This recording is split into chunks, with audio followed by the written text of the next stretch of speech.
Continuamos con el módulo o con el apartado de almacenamiento geológico de CO2, donde en este primer vídeo vamos a ver las condiciones que se deben de dar para desarrollar un almacenamiento geológico de CO2. Primero, la Ley 40/2010 es el marco regulatorio que define tanto la exploración como la explotación de lo que debería ser un almacenamiento geológico de CO2 en España. En este caso se define como almacenamiento geológico de CO2 la almacenamiento o el confinamiento permanente en estructuras geológicas que deben de cumplir una serie de requisitos. Los primeros de ellos, o los más notorios, son los que necesitamos una formación almacén, una formación que sea porosa y permeable y que permita una gran cantidad de almacenamiento de CO2 en sí misma.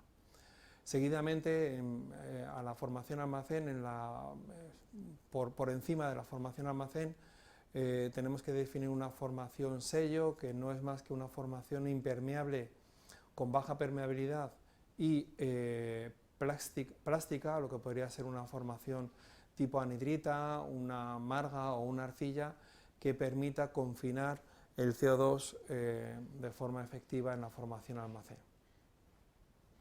Además, entre los requisitos que debemos de buscar es una profundidad superior a los 800 metros de profundidad. En este caso, a estas profundidades, el CO2 se presenta en condiciones supercríticas, que no es más que unas propiedades similares a las de un líquido, con una densidad de 700 kilos por metro cúbico y una viscosidad baja propia de un gas. Las estructuras geológicas que vamos a considerar, aunque están recogidas hasta 6 tipologías de estructuras geológicas susceptibles de ser consideradas almacén de CO2, se consideran de forma mayoritaria 2 de ellas: acuíferos salinos profundos y yacimientos depletados o agotados de hidrocarburos, donde podemos a su vez diferenciar los almacenamientos o los yacimientos de gas natural y los yacimientos de petróleo. ¿Por qué vamos a buscar este tipo de estructuras? Porque ofrecen hasta 5 mecanismos de entrampamiento o de confinamiento de CO2.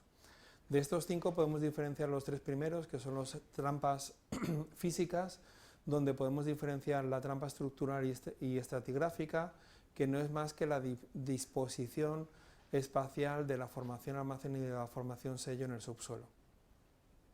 Además, podemos diferenciar la trampa hidrodinámica, que no es más que la constatación de que estamos trabajando en un medio heterogéneo, es decir, no podemos garantizar una profundidad homogénea de la formación almacén a lo largo de su estructura, a lo largo de su espacio. Y esto conlleva unos gradientes de presión en nuestra formación. El fluido que vayamos a inyectar va a buscar los puntos de menor presión, por lo tanto va a haber un desplazamiento que se suele cuantificar en unos pocos centímetros al año, su desplazamiento. Si estamos trabajando en estructuras de kilómetros entre sus límites, podemos llegar a concluir que la burbuja de CO2 o el CO2 inyectado en nuestra formación almacén no va a llegar a los límites del almacén en periodos geológicos, en pequeños periodos geológicos, es decir, en periodos de menos de 100 años de duración del almacén. Además, la trampa residual, que es la última de las trampas físicas que vamos a considerar, la trampa residual no es más que el efecto de tensión capilar que ejercen los granos de la formación almacén a la hora de retener de forma más efectiva moléculas de CO2 que se encuentren próximas a estos granos. Con todo ello, podemos definir las consideradas trampas físicas, pero es que además tenemos que considerar las trampas químicas. El CO2 se disuelve en agua y, por lo tanto, cuando estamos trabajando con yacimientos depletados de hidrocarburos como con acuíferos salinos profundos, parte de nuestro CO2 será disuelto en ese agua. Por lo tanto, desaparecerá la molécula de CO2. Además, el medio acuoso con agua forma un ácido débil que puede llegar a reaccionar con compuestos minerales que tenga la formación almacén.